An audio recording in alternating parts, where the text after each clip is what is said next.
walking through a ghost town. Y'all ain't playing my sounds. Don't tell me to calm down. Don't tell me to calm down. Only time I go backwards is when I wanna moonwalk. Don't test me, my mood's wrong. Don't test me, my mood's wrong.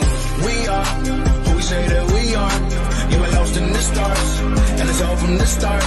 Never running no pace, never on the right page, but we still read that book, and we still run that race. Ay. Mississippi racer riding out, no shortcuts, no time for that. Mississippi racer riding out, till the wheels fall off, I'm driving that. Mississippi racer riding out, we'll stop burning, strike the match. Mississippi racer riding out, red light, green light, red light, good night. Ay. Red light, green light, red light, good night. Red light, green light, red light, good night. Red light, green light, red light, good night. Red light, green light, red light, good night. Time to chill, don't sweat it. Good morning and welcome. It is Coffee and Sports. It is the morning show powered by Wire to Wire Network. Thank you so much for making us part of your morning routine. I am Chris, and of course, that over there, that is Mo. Mo, good morning, sir. Good morning, and a happy Monday.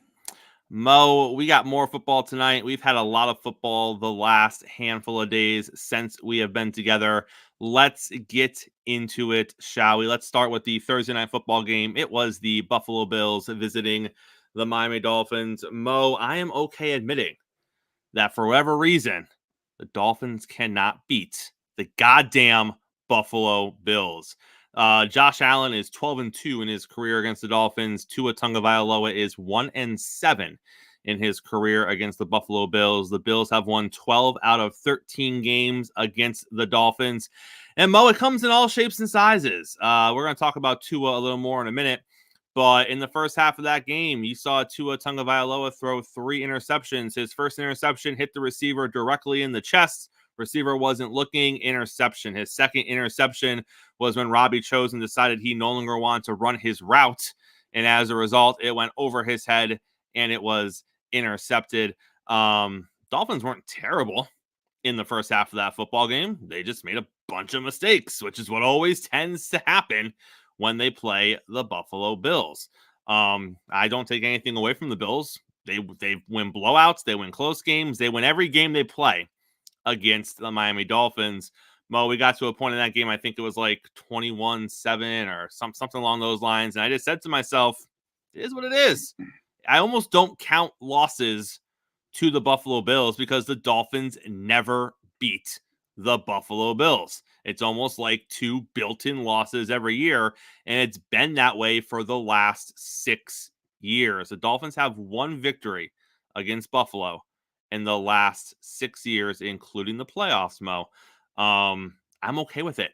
For whatever reason, we just can't beat the Buffalo Bills. But Mo, obviously, that was not the story coming out of that game. In the third quarter, or right before half, the Buffalo Bills, Tua Tagovailoa scrambled and leaned in with his head. It wasn't even, and we don't put fault on hits. But if you're going to, I'm going to put the fault on Tua. Tua didn't protect himself. He was fighting for a first down. He was trying to get the Dolphins back into the game. He was trying to get a touchdown on the board. He was trying to get a first down. He put his head down. He leaned into the run. He got the first down, but unfortunately he ran full steam into all people, Damar Hamlin, helmet to the chest. And ends up picking up his 3rd concussion, his 4th concussion since he was at Alabama, and some might believe his 5th concussion, because a lot of people are on the boat of believing that he had an undiagnosed concussion 2 seasons ago as well. But 3 documented concussions in the NFL, 4 documented concussions since his time at Alabama, and some believe his 5th concussion overall. With the weird thing that happened back in 2022. Of course, between Thursday and Sunday, Mo, so many questions, right? What's he going to do? Is this going to be the end of it? Mike McDaniel on the field told Tua, listen, you are the quarterback of your family. I need you to go just get your stuff together in the locker room and go home. Go home and be with your people. We'll talk later. The head coach of the Las Vegas Raiders was asked about it. And he said, I would tell Tua to retire. We're done. We don't need this anymore. NFL analyst Tony Gonzalez echoed the same sentiments that maybe it's just he needs to hang it up. He needs to be told to hang it up. And that's kind of where we were. And we sat in that for a few days. But it came out on Sunday morning via Adam Schefter that Tua is not going to retire. He is waiting to be cleared by doctors. He is meeting with different neurosurgeons and neurologists, and they're going to put together another game plan. And this is what happened in 2022. They put together a game plan. It involved a new helmet. It involved jiu-jitsu. And last season, he was very fortunate. He took a couple of hits last season, didn't get a concussion, and last season was great. This season, we start off with a concussion. Mo, I'm not going to sit here this morning and I'm not going to, tell Tua what he should or should not do. That is his decision. He just signed a huge 4-year deal with the Dolphins. I don't know if money's a part of it. I don't know. He hasn't talked about it. I believe he speaks with the media tomorrow. I think Tuesday is his media day. So I'm sure he will offer some sort of an insight. I'm sure that he will confirm the report from Adam Schefter that when he is cleared and he feels like he is 100%, he'll be back on the field. The Dolphins have already said they are not going to get another quarterback. Skylar Thompson is the backup quarterback until Tua returns to his starting job. And that appears to be where we are. My only takeaway from this is he needs to protect himself. That's how I felt about it when I watched it Thursday night. That's how I felt about it Friday morning after it was announced through Adam Schefter that he has no plans to retire. I still feel the exact same way. He needs to protect himself. And I get it. In the heat of the moment, he was close to a first down. He needed it, so he leaned in instead of sliding. Mo, it needs to be ingrained in this young man that we slide always. There is never a situation where it's okay not to slide. Because if you look at the hit from last night, which, by the way, from Thursday night, and I wouldn't even call it a hit. I think Hamlin was just standing there. I think Hamlin was just coming to meet a diving Tua. Right. Bodies just kind of collided. I wouldn't even call it a hit on Tua. But the issue is that his head got hit first. And when you have concussions, you are prone to more concussions. He doesn't need to be doing anything where he is leading with his head. He needs to be smart. He needs to slide. He needs to throw the ball away. He needs to run out of bounds. If it's an all-out blitz and it's coming, you just drop to the ground. Like, I get it. It's not the way that you've probably played the game your entire life. It's probably not the way you're comfortable playing. But we can't keep doing, Mo, what we were doing Thursday nights. You can't be leading with your head when you have had 4 concussions in your career, if not 5. Yeah, and I get the temptation in the moment. He saw a wide open field and he took off. But I'm with you. Even if you see a wide open field, you need to start sliding 6 yards before there can be contact. I don't care if you slide for 4 yards and you come up short, but you slide. You don't run. You definitely don't lead with your head. Look, I have no problem with him escaping the rush, but with his situation, escape the rush, then get to the ground. Get to the ground. I understand and I respect everybody's opinion in terms of their concern for him, but as a fan, I'm not going to tell him what he should do or shouldn't do. I think that those decisions should be left to his family, and his doctors. And if he decides to come back and play, which, like you just said, he probably looks like that's where we're going, then he needs to take every precaution in protecting himself, not just sliding, but I've been told, and I've read, there's actually an even better and well-built helmet to protect you even more. If you get the latest and greatest, you need it. Put it on, get used to it, adjust to it if you're going to go back out there and play football. He's 26 years old. He's such a young man. So while I enjoy watching him as a fan, yeah, of course there's natural concerns. And I'm the first to say, look, if he were to have another one, and God, let's prevent that. Let's hope that doesn't happen. But if he has another one, then maybe he and his family should really consider walking away. Because now, to me, we are talking about who you are beyond football and who you might be going forward with your family, and what kind of life you're going to have. So I understand the competitor in him wanting to play. I have nothing wrong with that. Like I said, I'm not going to tell somebody what they should do. I think people have to realize this is not just his job. This is something that he dreamed about. He inspired to do his whole life. This guy wanted to play football. He wanted to play pro football. He's not only playing pro football, he's playing it at the highest level and playing it well. And so many people are quick to tell him to walk away. I'm not going to tell him to do that. I'm going to say, if you're coming back, take every precaution to protect yourself. Like you said, if it's an all-out blitz, just coil up and drop to the ground. Unless you can get rid of it on a lightning quick slant, drop. Take the loss. If somebody's chasing you from behind and you think you see somebody downfield, just throw it out of bounds. It's okay. Move on to the next play.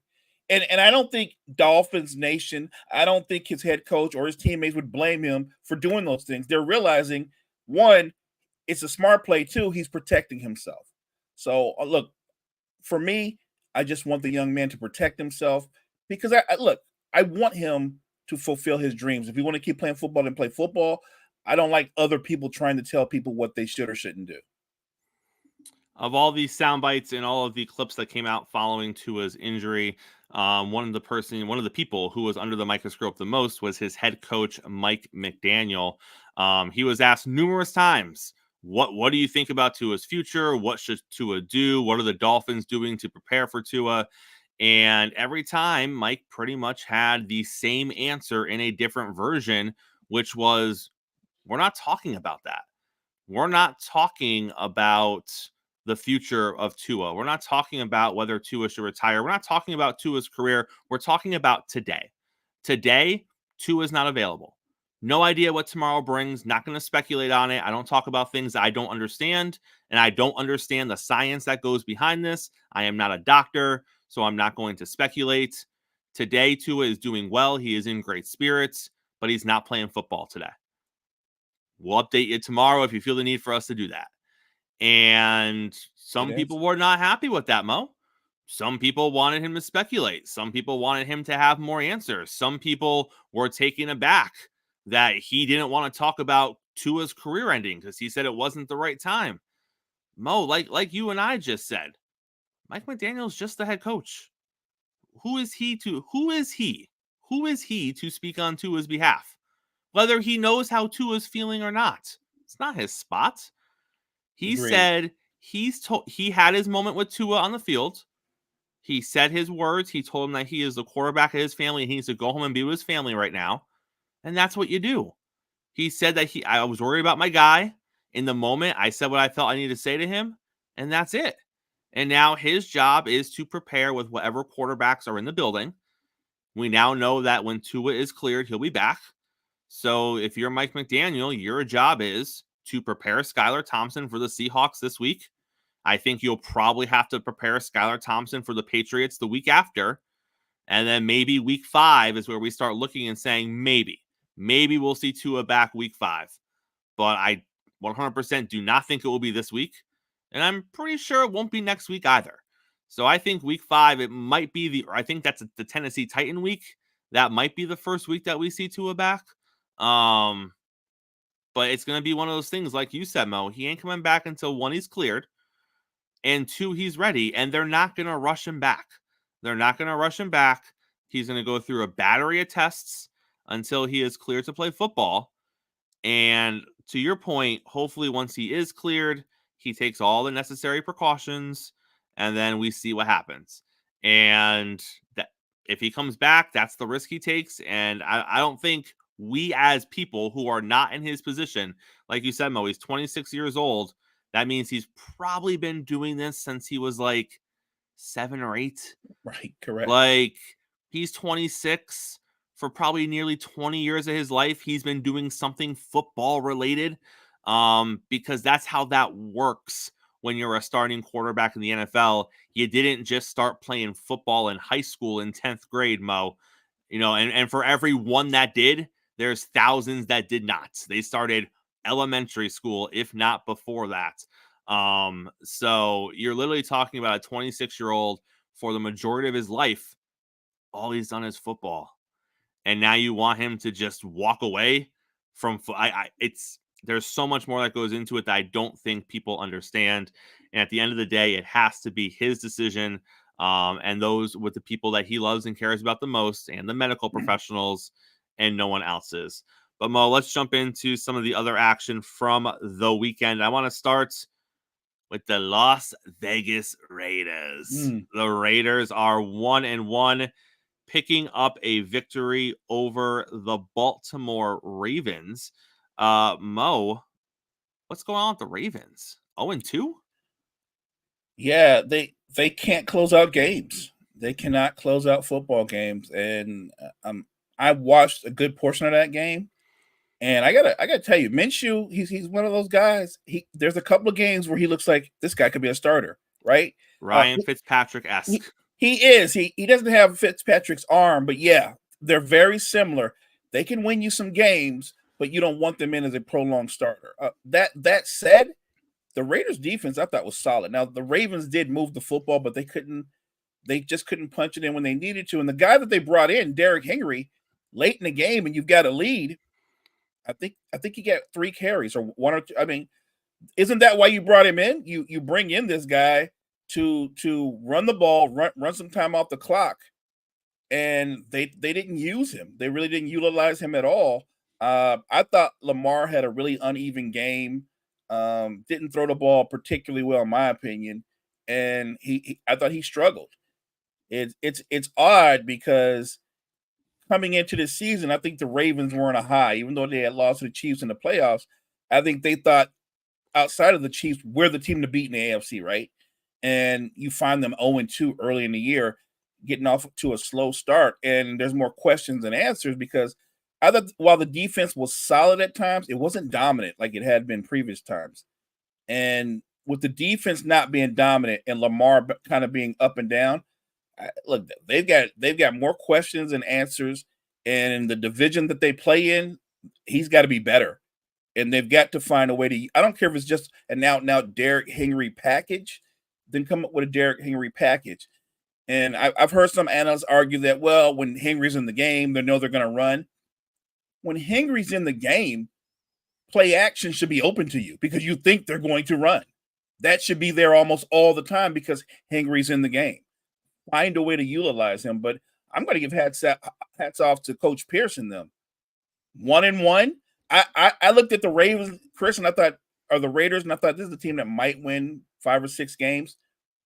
Maybe Antonio Pierce is under something, and they got the same strategy as Mayo. If we can muck it up, if we can make it one of those kind of games, we're in it. If you're the Ravens, though, 0-2, wow. Not just 0-2, 0-2 with the Cowboys coming up.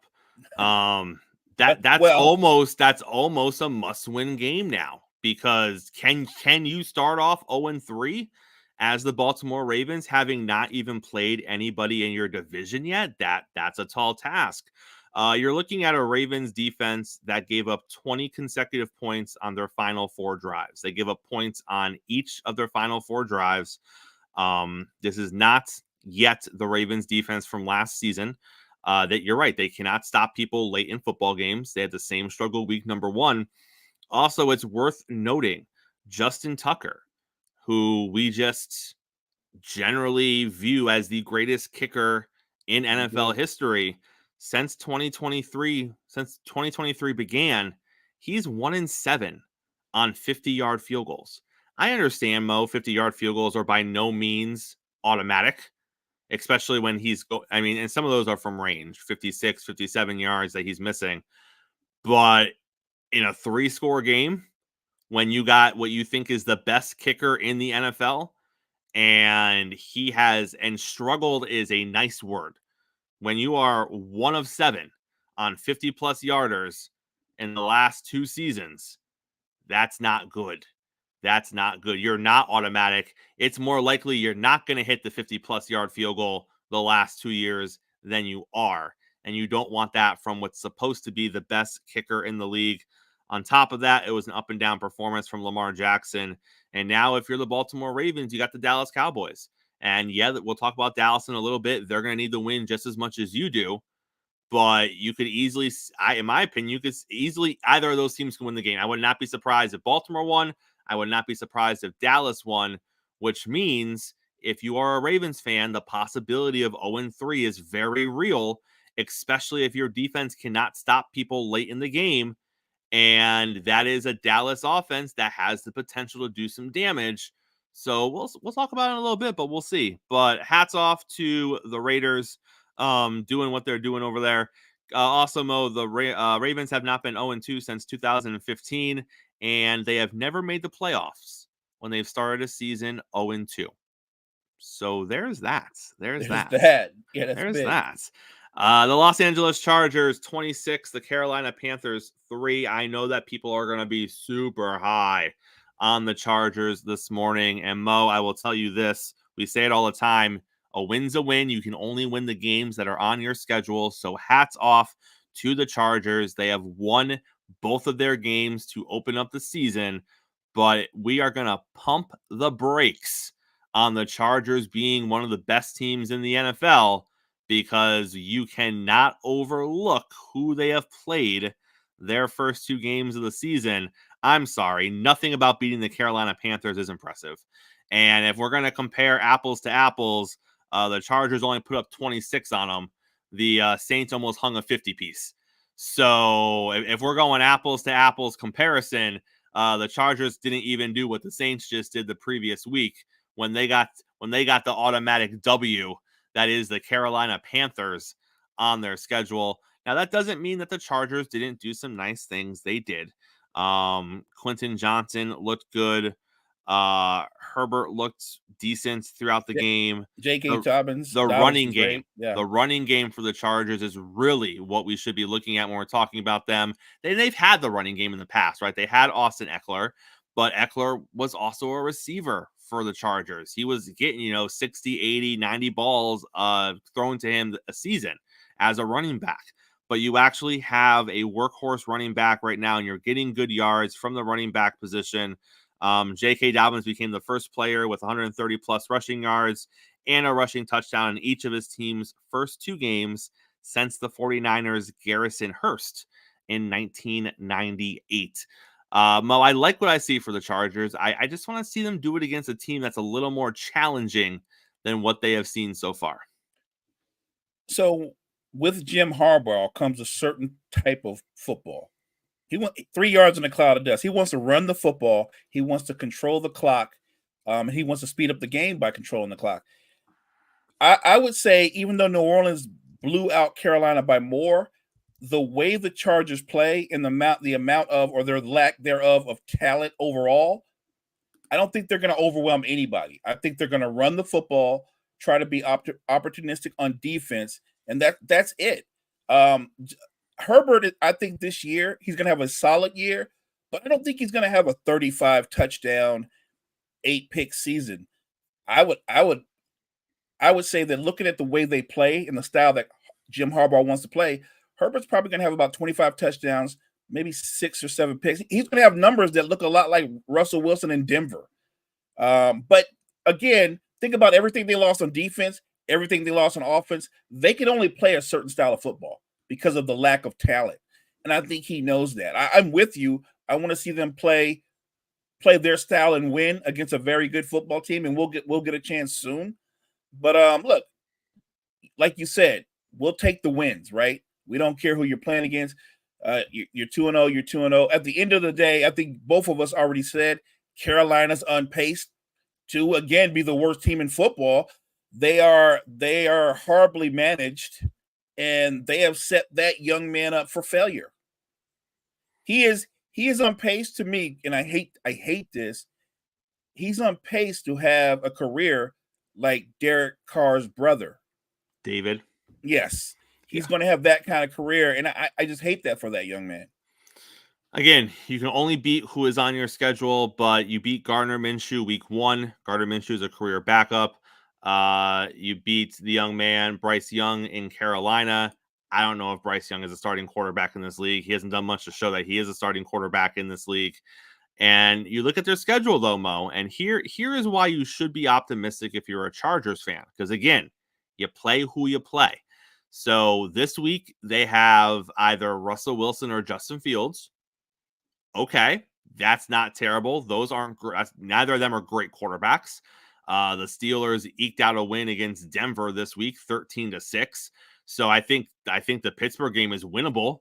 Now you're looking at a 3-0 start for the Chargers. They're going to lose to the Chiefs. Now they're 3-1. And then you get Bo Nix and the Denver Broncos. He has been a train wreck to start off the season. So you could be looking at a 4-1 Chargers team as they are heading in to better quarterback play with Kyler Murray and Derek Carr in back-to-back weeks. But then you get Deshaun Watson and Will Levis. And you're like, okay, like you could be looking at a team, they start off 4-1, even if they drop the Cardinals and the Saints games and they're down to 4-3, they could be 6-3 if they can beat Deshaun and Will Levis. And now they're 6-3 halfway through. And you're looking at defenses, and even if your defenses only play stout against less than quarterbacks, if you got a bunch of less than quarterbacks on your schedule, Mo, that's going to benefit your defense, because let's not forget, this is a defense that's only given up 13 points in 2 weeks. That ain't bad. No. And I think that bodes well for the style of play they want to do on offense.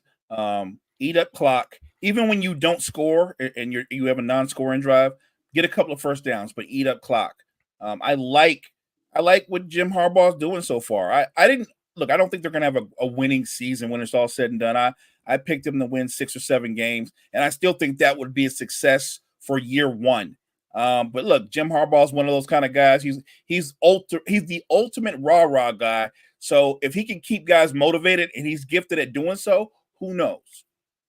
Mo, the New Orleans Saints have scored almost 100 points combined in their first 2 games this season. They hung 47 on the Panthers, and we're like, well, it's the Panthers. Then they said, okay, let us hang 44 on the Dallas defense real quick.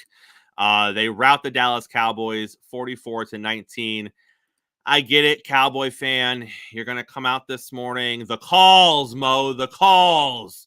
There's so much that wasn't called. Cheap shots, late shots, PI that wasn't called. And I think there's a couple that probably should have been called that were not called. It wouldn't have mattered, though. The Saints went out there and they punched you in the mouth early, and the Dallas offense never really got on track. And more specifically, the Dallas defense couldn't do much with Alvin Kamara. I mean, I watched a chunk of that game in the third and fourth quarter, and they were just running sweep plays and offset plays to the left and to the right. The Cowboys got no push. They got no push up front. They weren't doing anything to stop that offense. There was one point in the third quarter where I think they showed Derek Carr's stats, and he was 11 for 13. Yeah. He had 13 dropbacks. It's not like he was sitting there torching the secondary. It was the run game. And then he was hitting stuff off play action, as you should. And it was as much the defense's fault of the Dallas Cowboys that it was the offense's fault. And you know how Dak Prescott gets when he has to play from behind. Guys, there's certain quarterbacks in this league where they are who they are. And I'm not taking shots at Dak this morning, but go look up Dak's numbers when he's playing with a lead and he's trying to catch up and play from behind. He's not the same quarterback. And he got down early and he was playing with urgency throughout the game, and things just kind of snowballed. But Chris, the receiver slipped on the one pick. Okay, it happens. Things are magnified when you have less possessions and you're trying to erase a 2-score lead and you're trying to hang around in a game and you got to score touchdowns. It happens. Dak Prescott is not the same quarterback that he is when he has a lead. Good job for the Saints to punch him in the mouth early. and forced Dak to play catch up. And at the end of the day, Dak and the Cowboys couldn't score 20, and the Saints almost scored 50. Right. You take the loss and you move on. And if you're Dallas, I hope you beat Baltimore next week. Otherwise, you're 1-2, and the whole narrative is different in Dallas, because right now it's one game, Mo. One game, bad game. It is what it is. You lose to Baltimore next week, and now the narrative is, well, we beat Deshaun Watson. That's it. Yeah. That's not good. No, it's not good. And it's funny because as I'm watching the game, I'm getting texts from friends like, oh, still not a Derek Carr fan. I'm like, oh, we're doing that now. We're doing that. And I'm like, look, you give credit where credit is due. The Saints offense, these first two games, they're the most explosive offense in football. Yes, they are. And I'm going to give them credit, give them their flowers for what they've done on the first couple of weeks. And their defense has been solid. But seasons aren't determined off of the first two games of the season. It's a good start. Ask the Dolphins. Ask the Dolphins. Right. So look, before we start handing out MVP awards to Derek Carr, let's play out the season. Because it's all love right now in that locker room. They love him. They love him. Lose the next 4 games, he's got to go, right? So let's pump the brakes a little bit. Like I said, I'm going to give them credit because they totally dominated the Dallas Cowboys on both sides of the line of scrimmage. You want to make Micah Parsons disappear? Run at him. Run at him. Not the best at stopping the run. No, he's not. He does a lot of things great. That's not one of them. Run at him. One of them. Yeah, they literally just beat them up at the line of scrimmage and did whatever they wanted. Mo, it was an absolute pleasure hanging out with you on the Baker train this week. Right. Baker Mayfield and the Tampa Bay Buccaneers rolled into Detroit. It wasn't a pretty game. But that's okay, Mo, because the Baker train, it's about results. It's not about style points. And Baker Mayfield and the Buccaneers and their defense, they got a victory up there in Detroit against many who believe are NFC conference contenders in the Detroit Lions. The Baker train is 2-0. They're 2-0 in a division, Mo, that isn't great, is not great. So I know the Saints are playing well right now. That's okay. That's awesome. But don't ignore Baker Mayfield and what the Tampa Bay Buccaneers are doing, because they're showing some flashes early as well. And I think they take their cue from their QB. They're showing grit. Remember, they got into the playoffs last year. Who ended their season? The Lions. So I thought they approached the game the way the Ravens should approach the game versus the Chiefs. I thought their defense was great. Every time Detroit went over the middle, and they were trying to do run and catch, they were tackling, they were running to the ball, they were flying to the football. They did not allow the Detroit offense to get any explosive plays downfield. And that's Detroit's big on that. And I thought they did a great job of always keeping a hand in the face of Jared Goff. They didn't get a lot of sacks on him, but they disrupted him. He couldn't plant his feet as well. I thought the defense played well. Baker made plays when you needed to. That running touchdown he had, that's Baker, right? I feel like Baker is like, even though he was drafted where he was drafted, he seems like the ultimate overachiever sometimes, right? Like he just grits out wins. I can't wait to see when the Buccaneers and the Saints meet. And all of that is while Aiden Hutchinson was wreaking havoc on Baker's offensive line. I don't know the name of the offensive lineman that was trying to contain Hutchinson, but my guy got abused the entire game. Hutchinson was treating him like a rag doll at times in that game, and other quarterbacks would fold. Other quarterbacks would fold the 7th or 8th time that you roll and Hutchinson's in your face and you're going to take another shot and you got to get rid of the ball quickly. And Baker took some shots. Baker was sacked. Hutchinson did his thing, but Baker didn't fold. He didn't lose his composure. The Bucs defense held Detroit to 1-7 in the red zone. They were 1-2 in goal to go situations. Bend but don't break. Yeah. And that when your defense can bend and not break, and they're forcing field goal opportunities, or they're forcing you to go for it on 4th and down and you're not converting, that's wins for the defense. And it didn't help that Detroit had that whole debacle at the end of the first half that resulted in the field goal not being attempted. That was potentially 3 points off the board in a 4-point game. I get it. That's all part of it. But Mo, at the end of the day, this was a great win for the Buccaneers. Detroit, it is what it is. You're still good. You're still going to be a contender in the NFC. Just a bummer road. Yeah, exactly. Green Bay Packers and Indianapolis Colts. Listen, Packer fans, y'all need to calm down. Y'all need to relax right now. Packer fans, y'all are puffing your chest like you did something this weekend. I get it. It is great to win a football game, number one. It is better to win a football game when your starting franchise quarterback is not playing. That's fantastic.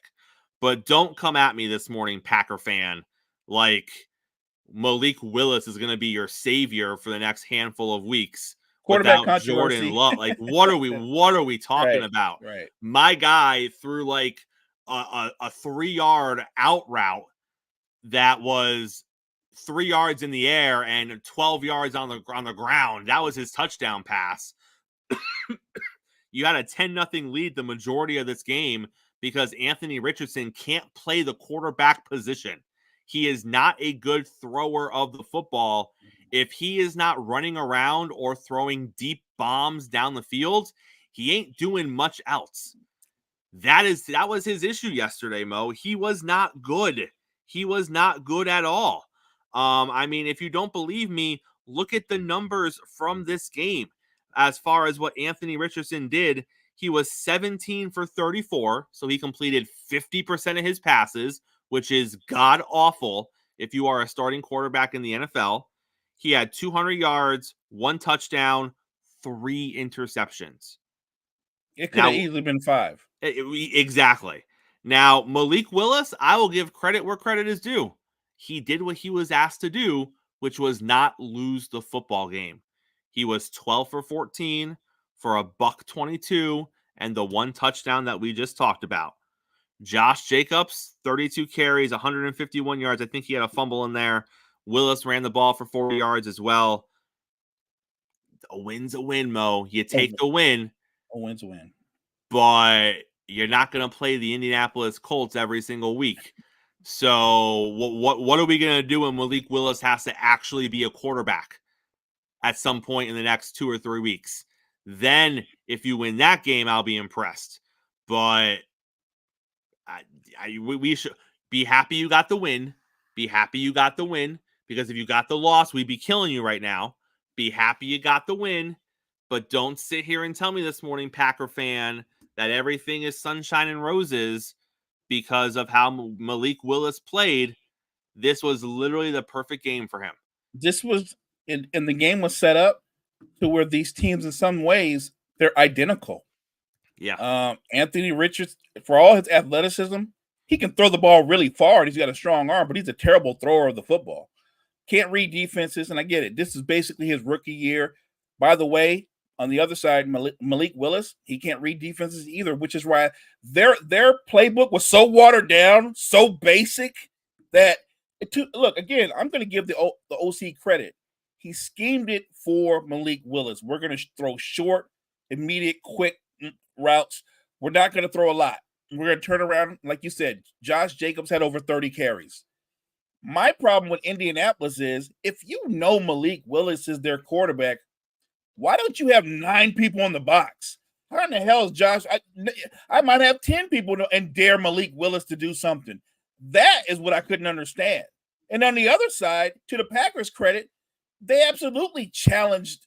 They challenged Richardson to throw the football. They weren't afraid of 34 times he dropped back. Right. They were going after him, and they were playing 8-9, and they were just lighting Jonathan Taylor up. I think Jonathan Taylor still hit 100, but it was a painful 100. Like, if I'm Jonathan Taylor, he might want to pad up extra. It's going to be a long, brutal season because no one's going to respect the threat of the pass in Indianapolis. There's no reason to.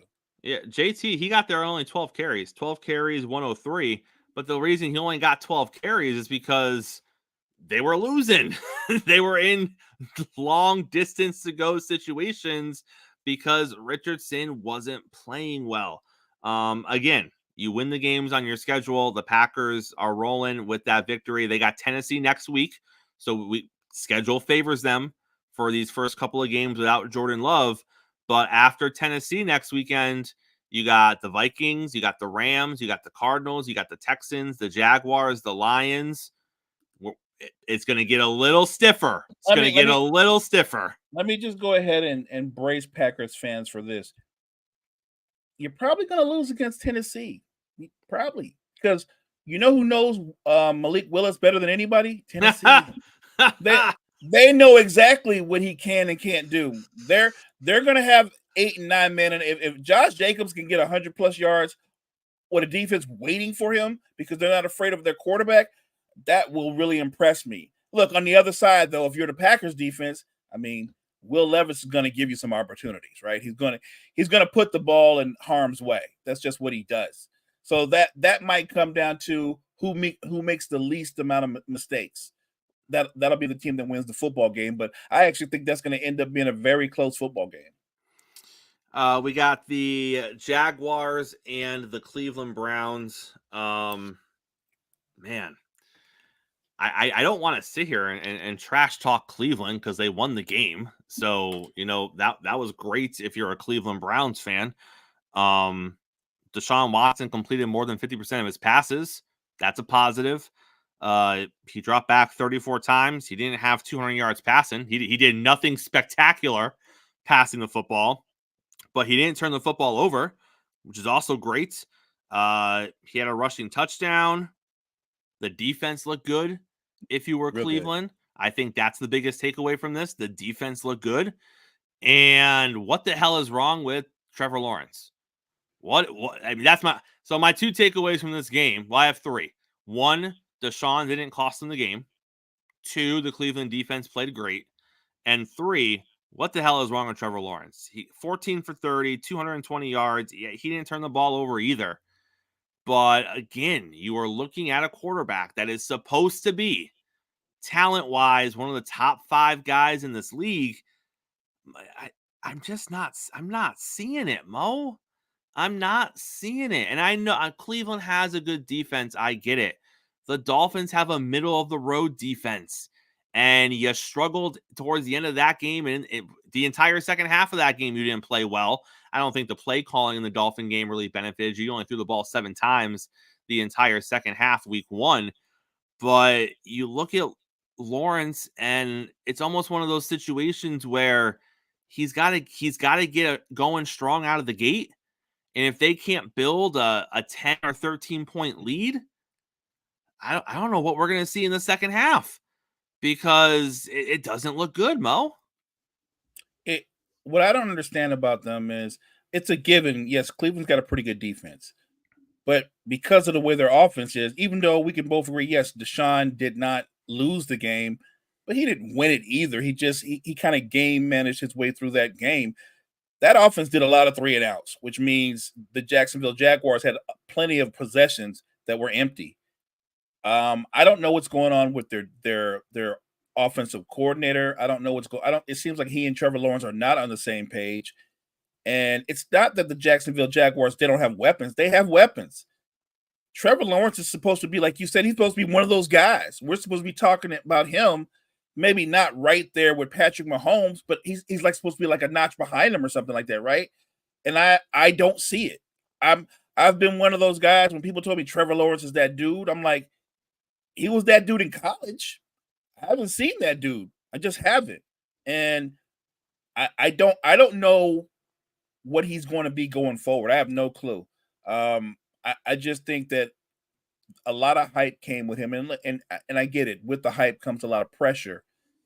It just seems that this team was supposed to be one of those teams that was going to be in contention to win their division, right? We said that. We said that division, it was a 2-team race, and I don't know. I don't know if it's that. Like, maybe the Texans just out and out run away with it.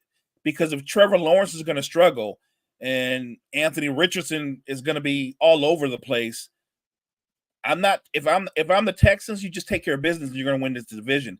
If I'm the Jaguars, this is your franchise quarterback. You need to figure this out. And I get it. There was a couple of roughing the passer penalties. There was a couple of delay of game penalties and goal to go situation. But isn't it a new excuse every week? Well, if so and so didn't drop the ball, if there wasn't the roughing the passer, if there wasn't the delay, when are we going to stop making excuses for why Trevor Lawrence couldn't get the ball in the end zone in a drive late in the game? Because that's all it's been. That's all it's been with him his entire career is, well, if his guys could just catch, if the play calling was better, if his head coach wasn't insane, if the defense wasn't making stupid penalties. This is stuff that every quarterback has to deal with at times. You got to overcome. And if you are as good as he is supposed to be, you should be able to overcome more times than you cannot overcome. And that has been his biggest issue, Mo, is he doesn't have the ability thus far to overcome. Now, Mo, it's probably a sore spot for you, but there was a young Steve Young sighting. There was a young Steve Young sighting in the Bay Area this weekend. The Minnesota Vikings, okay, Minnesota, 2-0 with Sam Darnold as their quarterback. They knock off the San Francisco 49ers in the Bay. It was interesting. I think it was a great defensive performance by the Minnesota Vikings. I think there were times that Brock Purdy was a little confused about the schemes that Minnesota was throwing at him. And it was a handful of big home run plays by the Vikings offense. I don't think by any stretch of the imagination, the Niners were dominated by the Vikings offense. No. But there was a couple of home run balls that were hit. And when there's a couple of home run balls hit, and on the other side, your offense just can't get over the hurdle, which is what it was a few times. Purdy had opportunities. Purdy didn't play terrible. 28 for 36. He was over 300 yards. Where the hell was Brandon Ayuk yesterday, by the way? Got that guy on one of my fantasy teams. Looked at his, I was like, oh, good. 2.6 points for God. Great. Glad they paid you to do nothing. Absolutely nothing. Brandon Ayuk, that's great, sir. Mason looked good. It was just one of those things where I give the credit to the Minnesota defense. I watched the game, and I'm not here to make excuses. I thought the Vikings offense did just enough because they hit on a couple explosive plays. They weren't, I wouldn't say they dominated the line of scrimmage, but they hit on a couple explosive plays. Their defense was really good. Now, if you watch the game, the Niners didn't have a problem moving the football. Their problem was they couldn't sustain drives. And when they got in the red zone, they didn't score. That's hats off to Minnesota's defense for stiffening. And, you give credit where credit is due. I thought they did do a good job at times of confusing Purdy. He was seeing ghosts at times. They would walk up two safeties and you're seeing blitz, and then they would pull out of it, and he was just hesitant. Like I said, it was an odd game, but I'm going to give the Vikings the credit. I thought the Niners just didn't do enough in terms of moving the football. They weren't consistent. They've got numbers across the board, but they didn't result in points. Minnesota was the better football team, plain and simple. And look, Steve Young's numbers weren't out of this world, but he hit on a couple explosive plays, and you give them credit for that. The pass out of the end zone, that just blew my mind. How we like. You got him. No, I got him. And he gets behind the safety and the corner, and it's over. It's gone. And I'm like, as I'm watching this, I wanted to throw something at the TV. I was like, come on, man. You know they're going to take a shot. How does he blow by both of you? Look, that's why he makes the big bucks. I tip my hat off to the Vikings. Like we said in week one is don't panic week. Week 2 is it is what it is. There's a lot of teams right now 1-1. I'm sure Detroit, I'm sure Cowboys, and I'm sure Niners fans didn't expect to be 1-1. I agree. And guess what? But hats off to those other teams. It's not a cakewalk. When you're the hunted, because that's what the Niners and the Lions are, when you're the hunted, you got to be on your A game. Mo, I'm sure some New York Jet fans thought they might be 1-1, but I don't know if they thought they would feel this way as a 1-1 team. The New York Jets coming off a loss to the San Francisco 49ers. They beat the Tennessee Titans. I don't know how great I feel about the New York Jets watching that Tennessee Titan game. That was a game with 5 minutes to go that was tied. That was a game where the New York Jets defense, which I thought was going to eat Will Levis alive, didn't. Yeah, he had a turnover in there. Yeah, he didn't play out of this world, but he kept his team in the ball game. And more importantly, the Tennessee defense kept Aaron Rodgers and the Jets offense from blowing this game open.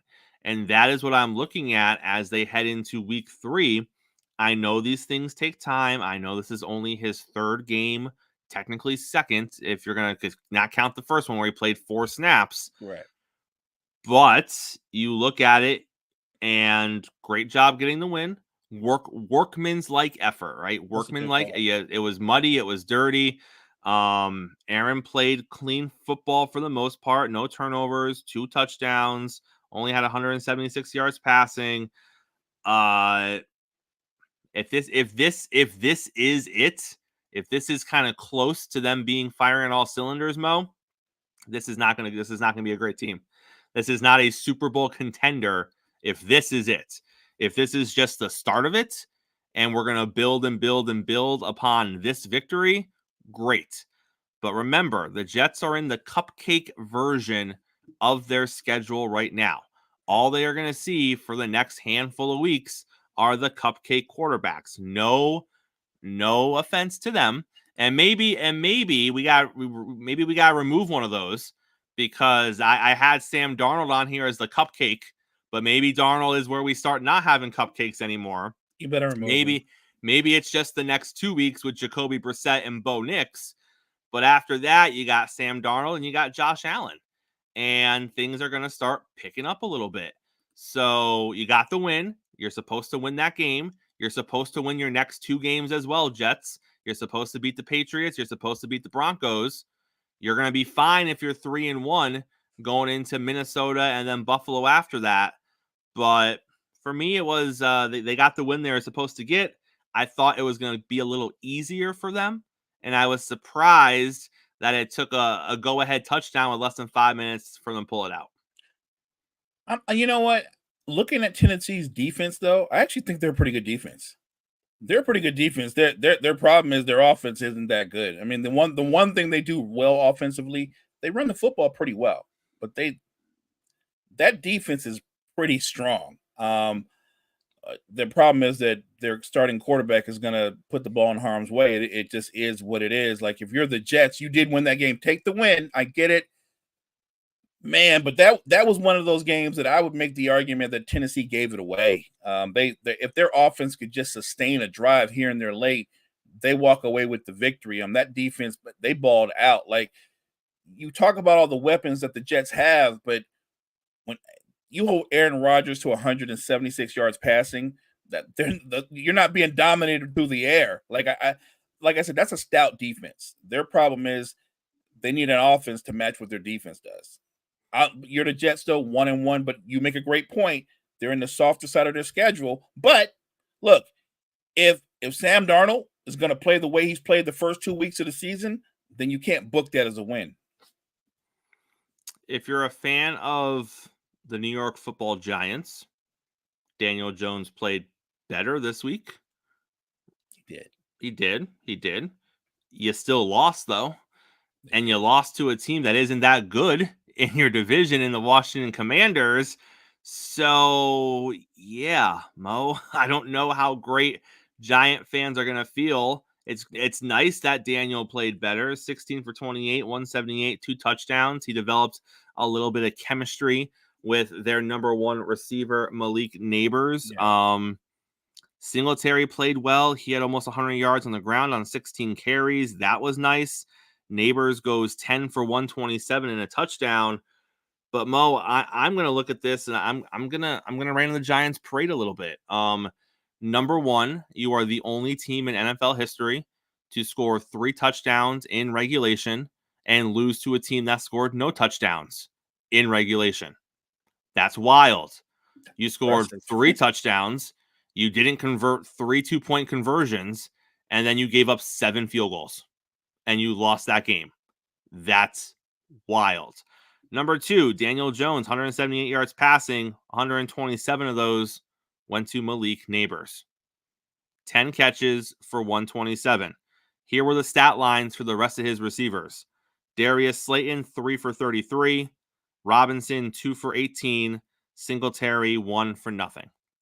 So 10 went to Nabers, 6 went to the rest of the team. We saw this in Buffalo.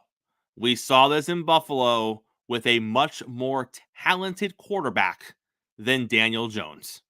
Yes, that's right. I said something nice about Josh Allen. He is far more talented than Daniel Jones. You are welcome, Bills Nation.